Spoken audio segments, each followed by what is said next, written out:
त्योहारों का समय आ चुका है। सभी लोग अपने अपने घर की साफ सफाई कर रहे हैं। राजू और पिंकी भी अपना रूम साफ कर रहे हैं। ये गया मेरी साइड का आखिरी कचरा इस डस्टबिन में। मेरी साइड की भी साफ सफाई हो चुकी है। चलो अब कूड़े को बाहर फेंक आते हैं। ये कूड़ा घर के बाहर तो आ गया, अब इसका क्या करना है? करना क्या है, यहीं फेंक देते हैं। यही मतलब सड़क पर। घर साफ करना हमारी जिम्मेदारी है, सड़क से हमको क्या मतलब। ओके। राजू और पिंकी कूड़ा डस्टबिन से निकालकर सड़क पर फेंक देते हैं और घर के अंदर चले जाते हैं। घर की साफ सफाई करना कितना मुश्किल काम है, मैं तो पूरी तरह से थक गया हूँ। अब तो बस आराम करेंगे भैया। पिंकी आज इतनी देर हो गई, अभी तक नाश्ता नहीं मिला। हाँ, मुझे भी भूख लगी है। चलो चलकर मम्मी से पूछते हैं। मम्मी भूख लगी है, ब्रेकफास्ट दे दो। हाँ बच्चों, भूख तो मुझे भी लगी है, लेकिन अभी तक अपारा नहीं आई है तो सारे बर्तन गंदे पड़े हैं। मुझे भी ऑफिस के लिए लेट हो रहा है।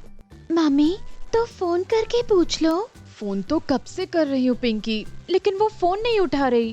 अरे लो, अपारा का ही फोन आ गया। अपारा कहाँ हो तुम? मैं ऑफिस के लिए लेट हो रही हूँ।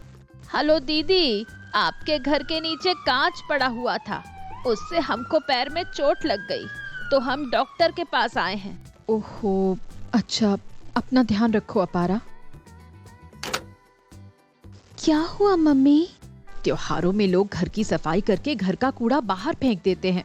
अपारा जब हमारे घर आ रही थी तो उसके पैर में कांच घुस गया, अब वो डॉक्टर के पास है। तो अब नाश्ता कैसे बनेगा मम्मी? पता नहीं, अब तो ऐसा लगता है हम सबको मिलकर काम करना पड़ेगा। मम्मी बर्तन धोती हैं, पिंकी और राजू झाड़ू पोछा लगाते हैं। मम्मी झाड़ू हो गया। मम्मी पोछा भी हो गया, बर्तन भी हो गए बच्चों। अब जल्दी से जाकर नहा लो, तब तक मैं नाश्ता बना लेती हूँ। राजू और पिंकी को तो बहुत तेज भूख लगी थी, लेकिन कर भी क्या सकते थे। जल्दी से नहाए और स्कूल के लिए तैयार होकर अपने कमरे से बाहर आए।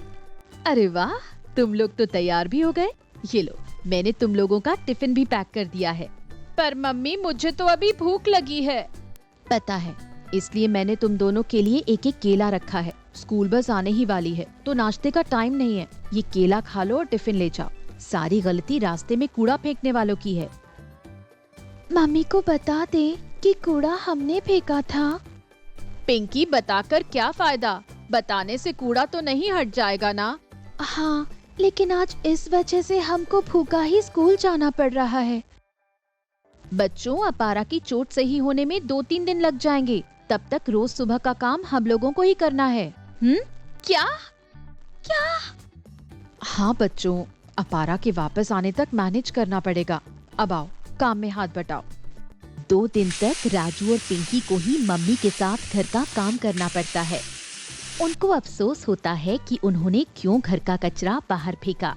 आज संडे है और आज मम्मी ने बच्चों को मॉल ले जाने का प्रॉमिस किया था। देखते हैं क्या होता है। हरे! आज संडे है। उठो राजू भैया, जल्दी से तैयार हो जाते हैं, आज तो मॉल जाएंगे। राजू और पिंकी बाहर आते हैं तो देखते हैं कि मम्मी ऑफिस की ड्रेस में हैं। अरे मम्मी, आज संडे है, ऑफिस के लिए क्यों तैयार हो गई आप? हाँ बच्चों, आज संडे है, लेकिन अपारा के नहीं आने की वजह से मैं 3 दिन लेट ऑफिस गई तो बहुत सा काम छूट गया, इसलिए संडे को ऑफिस जाना पड़ रहा है। मैं तुमको नेक्स्ट वीक मॉल ले चलूंगी, प्रॉमिस। तुमको तो पता ही है गलती। हाँ मम्मी, हमें पता है, गलती तो बाहर कूड़ा फेंकने वालों की है। हाँ, बिल्कुल ठीक कहा पिंकी तुमने। काश हमें पता होता कि घर के बाहर की सफाई भी उतनी ही जरूरी है जितनी घर के अंदर की सफाई। हाँ राजू भैया, लेकिन अब तो हमको पता चल गया है, अब भी देर नहीं हुई है। एक दिन भूखे पेट स्कूल जाना पड़ा, 3 दिन से घर के काम कर रहे हैं और मॉल जाना भी कैंसिल हो गया, और तुम कह रही हो अभी भी देर नहीं हुई है। हाँ राजू भैया, देर नहीं हुई है। हमको जल्दी समझ में आ गया कि घर के बाहर की सफाई भी जरूरी है। चलो। कहाँ? इन त्योहारों में घर के बाहर की उतनी ही सफाई होगी जितनी घर के अंदर। चलो बाहर की भी सफाई कर देते हैं। हाँ चलो।